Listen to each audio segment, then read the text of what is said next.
Bonjour, merci d'être avec moi aujourd'hui. Aujourd'hui, je voudrais parler d'un sujet qui peut tous nous aider, trouver la force et la direction pour l'avenir.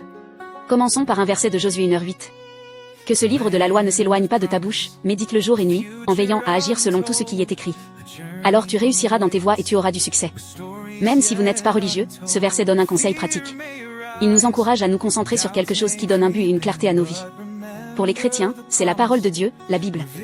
Mais même pour les non-chrétiens, réfléchir à des principes ou des vérités qui guident nos vies peut apporter des changements positifs. Pensez à l'air. L'air est essentiel à la vie. Sans air, nous ne pouvons pas survivre.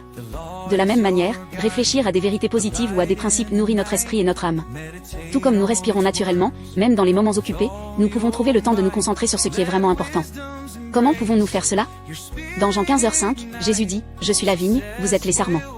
Celui qui demeure en moi et en qui je demeure porte beaucoup de fruits, car sans moi vous ne pouvez rien faire. » Cela signifie que nous devons rester connectés à ce qui nous donne force et but. Pour les chrétiens, cela signifie rester proche de Jésus.